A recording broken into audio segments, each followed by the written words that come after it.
Hey folks, Jeremiah here with Trapping Today, and in this video we're going to use a Sullivan's trap tester to test pan tension on our foothold traps. So I've got a few coil spring traps here that we're going to try to get a better handle on what our pan tension is. So why is pan tension important? Well, if you're trapping for fox, coyotes, anything on land with foothold traps, pan tension is pretty critical.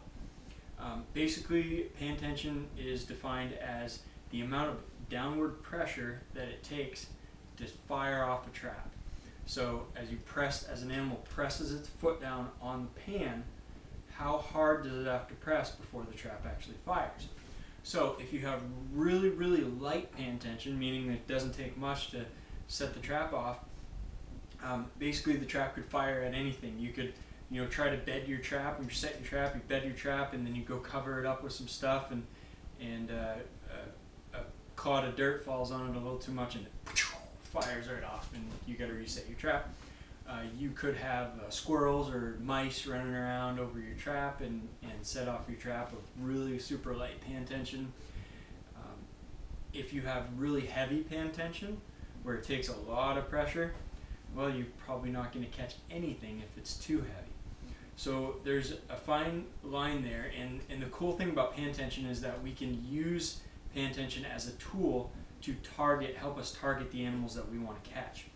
So if we just have coyotes in our area, but we also have a lot of jackrabbits, for instance, a lot of western, southern, southwestern trappers have issues with jackrabbits.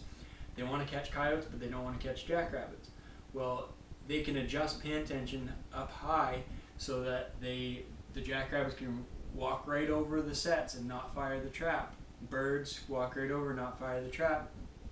A coyote's going to go and press his foot down, put its body weight down on that pan, and it's going to fire the trap and get caught. So we can eliminate non-target catches. Now, that being said, if you just have that heavy pan tension and you have animals like a fox, for instance, that's not all that heavy, it's not going to fire off a trap with really heavy pan tension. So if you want to pick up foxes, you're going to have to lower the pan tension. So this is kind of just a iterative process where you figure out and you take people's advice, and then you go out there and you adjust your pan tension and figure out what works for you and what doesn't. How do you know any of that if you don't measure it? Well, there's some old timer trappers that just take, they go by feel. They just kind of know this is what they've always done. They've done it this way. It takes this hard to push it down, and that works for them. Guys like me, I don't have enough years on yet to actually figure that out by feel, and I'm a little more analytical. I like to know the actual numbers. So this is the Sullivan's trap tester. It's been around for a lot of years. As far as I know, it's the only trap tester in the trapping supply market. And it gives you a pretty accurate measure of pan tension using these spring and these little marks. So basically, what it is, it's a steel rod with a spring at the top, and this is kind of like a heavy PVC plastic material in between, and a spring underneath that, and essentially it just uses the pressure on the spring and the lines to tell you how many pounds of pan tension you have. The trap will fire on this rod, and the rod is protected by a heavy-duty, looks like heavy-duty fuel line hose that you can find at any auto supply store. So that can be easily taken off, put back on, replaced, whatever.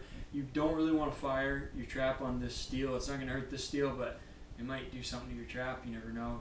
Probably no sense in doing that. So this is a nice little rubber padded thing that's going to protect your traps. So I get some traps laid out here. Now, what are we looking for in terms of pan tension? Well, this thing allows you to go, basically there's 4 lines here. Each is a pound of pan tension. 1 pound is really light. You'll catch just about anything that steps over that trap.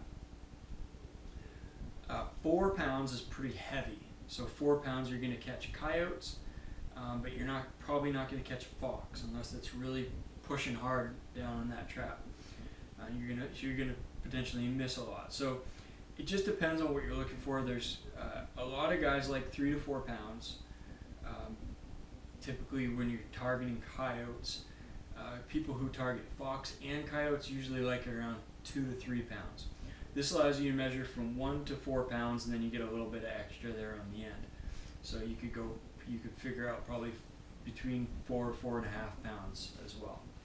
If you bottom this thing out, then you know you're over 4 pounds and you're probably a little bit high. So everybody has their idea of what they like for pan tension, but the only way to really know is to test it. So here I have a 1.65 Bridger trap. It's an old busted up trap, been through a fire. I put new springs on it, so it's got some strong springs. It's got an adjustable nut that adjusts pan tension. I get that loosened all the way up. Let's try this out. Now, one thing before I forget. Where you put this down on the pan is going to make a difference in your pan tension. So, especially with your larger pans. So, a pan is like a lever, right? The closer you are to the attachment point on that pan, the more pan tension you're going to have. The further out on the pan, away from the attachment point, the less pan tension you're going to have, because as you get further out, it's just like, think of a seesaw, right? So if you're right toward the middle of the seesaw, it's going to take a lot to push it down and pick your friend up on the other side. If you're all the way out on the end, then it's going to be easier because you have more leverage. So the pan works the same way. So to get our average pan tension, you could test all different parts of the pan, which is probably a good idea. But to get your average, you're going to want to go right in the center of the pan.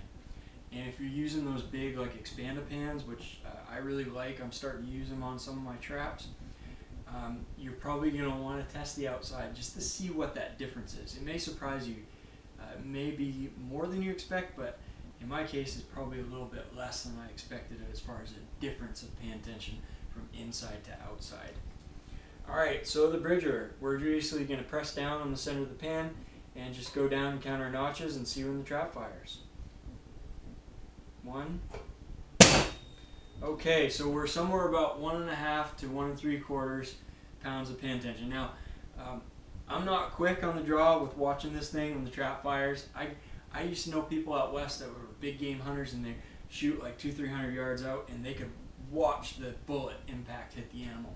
I mean, that's quick speed reflexes. I kind of flinch a little bit, and I never seem to catch that. So I'm going to be a little off, but I'll be close. So we'll say 1.5 to 2 pounds there. All right, pop this out, and let's check our Duke. Our Duke number 3. That's about 1.5 pounds. So that's one where it doesn't have very strong springs. A 2-coil trap. It's a coyote trap, but it's not the beefiest of coyote traps.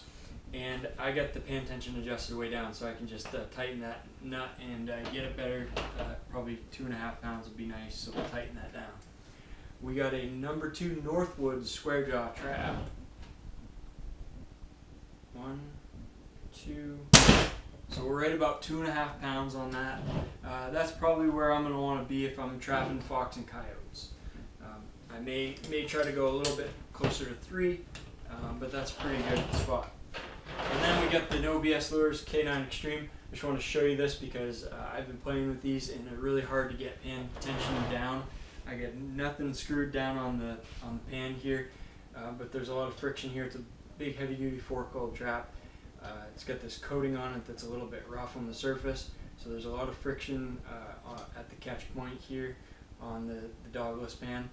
So 1, 2, 3, 4 pounds, and we haven't fired it off. Bottomed out, 4.5, 5 pounds, we haven't fired it off. So this trap is going to need more adjustment. This is a case where that's a coyote right there. That's a coyote stepping on that trap. You're going to miss animals if you don't check your pan tension. So, I hope that helps. It's really important to get in the shop pre-season, adjust your pan tension, play around with all this stuff. It's kind of one of the last things you're going to do as far as treating traps and tuning traps and all that is check your pan tension. If you're going to wax your traps, make sure you do the pan tension after you wax them, because you can run these all through, get the pan tension just right, The wax gets rid of some of that friction between the pan notch and the dog, or the pan notch and the catch on the jaw for dogless, and that can lower your pan tension substantially. So just keep that in mind, and probably pan tension is one of the last things you're going to want to do. But check your pan tension, adjust it, and it will make you a more effective trapper. Take care. We'll see you in the next video.